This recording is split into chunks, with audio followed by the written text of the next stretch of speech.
War films exploded in the 1950s, but did you know some were so revolutionary they basically invented modern combat cinema? While Hollywood churned out propaganda, these 15 groundbreaking films dared to show war's brutal reality decades before anyone else had the guts. Let's dive in. Number 15. Fixed Bayonets, 1951. Samuel Fuller's raw Korean War film hit theaters while American boys were still dying in frozen foxholes halfway across the world. This gritty tale follows a small infantry platoon tasked with making North Korean forces believe they're facing an entire division during a strategic withdrawal. What makes this film decades ahead is Fuller's unflinching portrayal of fear. The main character, Corporal Deno, is terrified of command responsibility and absolutely paralyzed at the thought of killing another human being. In 1951, when most war films celebrated heroism without question, Fuller dared to show a soldier who couldn't pull the trigger. The film's claustrophobic setting, mostly in ice caves and narrow mountain passes, creates a psychological pressure cooker that influenced everything from Platoon to The Hurt Locker. Fuller, a combat veteran himself, insisted on authentic details like soldiers keeping grenades warm inside their jackets so they wouldn't freeze and fail to detonate. Hollywood wouldn't catch up to this level of brutal realism until the Vietnam era 2 decades later. Critics initially dismissed it as too bleak, but film scholars now recognize it as one of the first war films to truly capture combat psychology rather than glorified heroics. Number 14. Hell and High Water, 1954. This techno-thriller about a submarine mission to stop a nuclear attack was revolutionary in predicting Cold War anxieties before most Americans even understood the nuclear threat. Richard Widmark stars as a former submarine commander hired for a dangerous mission to the Arctic to investigate suspicious Soviet activity. The film was remarkably prescient about nuclear proliferation, showing how atomic weapons could fall into rogue hands, a fear that wouldn't become mainstream until the 1970s. Director Samuel Fuller pushed technological boundaries with spectacular CinemaScope underwater sequences that required inventing new filming techniques. What truly set this film apart was its moral ambiguity. Unlike the black and white propaganda of earlier war films, Hell and High Water presented both Americans and Japanese scientists working together against a common threat, challenging the simplistic good versus evil narratives dominant at the time. The claustrophobic submarine setting became a template for later films like The Hunt for Red October, while its themes of nuclear terrorism predicted fears that wouldn't become commonplace for decades. 20th Century Fox took a massive gamble on its underwater filming technology, spending nearly double the typical budget for action films of that era. Number 13. Men in War, 1957. Anthony Mann's Korean War masterpiece follows a stranded infantry platoon trying to reach safety behind enemy lines. Unlike the wave of World War II Greatest Generation films dominating the 1950s, this film portrays soldiers driven to the breaking point, fighting among themselves as much as the enemy.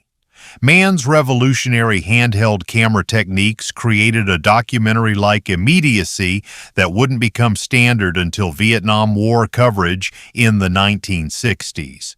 The film's unflinching portrayal of combat fatigue and psychological breakdown was so ahead of its time that military advisors wanted scenes cut, fearing they would damage recruitment. Robert Ryan delivers a devastatingly realistic performance as the exhausted Lieutenant Benson, willing to sacrifice anyone, even his own men, to complete the mission. The film's most shocking scene shows American soldiers looting their own dead, a taboo subject even in today's war films. Men in War pioneered the now common trope of the morally compromised commander, challenging the idealized leadership portrayals of earlier war films. Director Samuel Fuller, himself a decorated World War II veteran, insisted on authentic details like soldiers' complaints about equipment failures and leadership decisions that would later become standard in Vietnam-era films. Number 12. Attack, 1956. Robert Aldrich's brutal infantry drama was so controversial upon release that the Department of Defense refused to cooperate with its production. Jack Palance stars as Lieutenant Costa, desperately trying to keep his men alive while serving under a cowardly, politically connected captain who freezes in combat. Attack was revolutionary in exposing military politics and class divisions within the armed forces, themes that wouldn't be thoroughly explored until Coppola's Apocalypse Now 2 decades later. The film's unflinching portrayal of officer incompetence and institutional corruption was considered almost treasonous in the conformist 1950s. Aldrich's shocking visual style included graphic combat deaths rarely seen until the 1970s. One infamous scene shows Palance's arm crushed by a tank tread as he continues fighting, a level of brutality that had audiences walking out of theaters. Most daringly, Attack ends without resolution or justice, suggesting that military corruption continues unchecked, a cynical perspective that challenged the patriotic Hollywood endings expected at the time. Despite critical acclaim, the film was essentially blacklisted from military bases and received limited distribution, only to be rediscovered decades later as a pioneering anti-war statement. Number 10. Pork Chop Hill, 1959. Lewis Milestone's Korean War drama starring Gregory Peck broke new ground by focusing on a seemingly insignificant battle fought primarily for political leverage during peace negotiations. Based on real events, the film follows soldiers ordered to take a strategically worthless hill as a bargaining chip. What made this film revolutionary was its brutal assessment of how geopolitics sacrifices soldiers' lives. While most 1950s war films portrayed clear objectives and meaningful sacrifice, Pork Chop Hill showed men dying simply to strengthen a negotiating position, a cynical reality that wouldn't be widely acknowledged until Vietnam. The film's documentary-like battle sequences influenced combat cinematography for decades, with Milestone pioneering the use of multiple camera angles and realistic sound design to create immersive combat scenes. The racial integration of the unit, including substantial roles for Black and Asian American soldiers, was progressive for its time and portrayed race relations more honestly than most films of the era. Peck, who served as producer, fought studio demands to add a more patriotic ending, insisting on preserving the film's anti-heroic tone.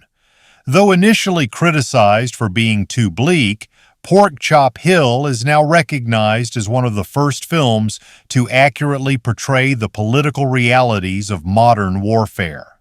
Number 9. The Young Lions, 1958. Edward Dmytryk's sprawling World War II drama was revolutionary for showing parallel stories of soldiers on both sides of the conflict. Marlon Brando delivers a complex performance as a German officer who grows disillusioned with Nazism, while Montgomery Clift and Dean Martin portray American soldiers dealing with anti-Semitism in their own ranks. What made this film decades ahead was its controversial suggestion that ordinary German soldiers weren't inherently evil, a nuanced view that wouldn't become mainstream until the 1980s. Brando's sympathetic portrayal of a Wehrmacht officer caused outrage, with some Jewish groups protesting the film's release. The film's unflinching examination of American anti-Semitism was equally groundbreaking, showing discrimination within the U.S. military at a time when most war films portrayed a unified American front. Dmytry's exploration of moral relativism in wartime challenged the simplistic good versus evil narratives that dominated 1950s cinema. Cliff's portrayal of a Jewish soldier facing prejudice from fellow Americans was informed by his own experiences fighting studio discrimination against gay actors. Critics initially divided over the film's moral complexity, but it's now recognized as pioneering the multi-perspective approach later perfected in films like The Thin Red Line. Number 8. Paths of Glory, 1957. Stanley Kubrick's anti-war masterpiece follows French soldiers who refuse a suicide mission in WWI and face execution for cowardice. Kirk Douglas stars as Colonel Dax, a former criminal defense attorney who defends the men in a mockery of a court-martial. What makes this film revolutionary is its devastating portrayal of class warfare within the military. Kubrick shows aristocratic generals sacrificing working-class soldiers for their own career advancement, a critique so scathing that France banned the film until 1975. The execution sequence, with its clinical tracking shots and absence of music, created a documentary-like realism that influenced combat cinematography for decades. The film's unflinching examination of military justice was unprecedented, showing how institutions protect themselves at the expense of individuals. Kubrick's exploration of the dehumanizing effects of warfare, particularly in the infamous cockroach scene where a general compares soldiers to insects, anticipated the existential military critiques of the Vietnam era. Paths of Glory was commercially unsuccessful on release, with many theaters refusing to show such a negative portrayal of military leadership. Douglas, who produced the film through his own company, later said, "Of all the films I've made, this is the one that seems to be resurrected most often." Number 2. Canal, 1957. Andrzej Wajda's harrowing film follows Polish resistance fighters retreating through Warsaw's sewers during the 1944 uprising against Nazi occupation. The second film in Wajda's war trilogy depicts the final days of the doomed resistance as fighters navigate literal and figurative darkness. What made this film revolutionary was its absolute rejection of heroic war narratives. Unlike Hollywood films that found meaning in sacrifice, Canal shows death as senseless and victory as impossible. The claustrophobic sewer sequences with fighters slowly losing their sanity in the darkness created a new visual metaphor for the psychological horrors of warfare that influenced generations of filmmakers. Wajda's unflinching portrayal of the Warsaw Uprising, a sensitive subject because Western allies had failed to provide meaningful support, broke political taboos. The film's most devastating aspect is showing how these fighters know they've been abandoned yet continue fighting. The film ends with a character reaching the Vistula River only to find it guarded by Germans, a metaphor for Poland's betrayal by supposed allies. Shot just 12 years after the events it depicts, using locations still bearing war damage, Canal had an authenticity impossible to recreate. Wajda himself had fought in the resistance, and many crew members were survivors of the events portrayed. When it shared the Special Jury Prize at Cannes in 1957, it introduced Western audiences to Polish cinema and forced a reckoning with Eastern Europe's different experience of World War II. Number 1. All Quiet on the Western Front, 1951 TV film. This forgotten television adaptation of Erich Maria Remarque's classic novel was revolutionary for bringing unfiltered anti-war sentiment into American living rooms during the Korean War. Though technically a TV production, its cinematic quality and 120-minute runtime qualify it as a feature film that was decades ahead of its time. What made this version groundbreaking was its unflinching portrayal of war's psychological damage at the height of Cold War patriotism. While the 1930 film version is better known, this adaptation went further in showing combat trauma, featuring sequences where soldiers hallucinate and break down. Portrayals that wouldn't become mainstream until the Vietnam era. The production used innovative handheld camera techniques that created a documentary-like immediacy unprecedented in early television. Director Delbert Mann insisted on authentic trenches built to World War I specifications, creating a level of realism that influenced later war films. Richard Basehart's devastating performance as the protagonist who cannot readjust to civilian life explored what we now call PTSD, decades before the term existed. Most shockingly, for 1951, the film presented German soldiers as the protagonists during a time when Germans were still widely portrayed as inherently evil in American media. This humanization of the enemy during an active conflict was so controversial that several sponsors threatened to pull their advertising. The production was nearly canceled under pressure from military officials concerned about its effect on Korean War enlistment. When it finally aired on ABC, it drew both record viewership and hundreds of angry letters. Despite this controversy, or perhaps because of it, this adaptation is now recognized as one of the most important anti-war statements of the early television era.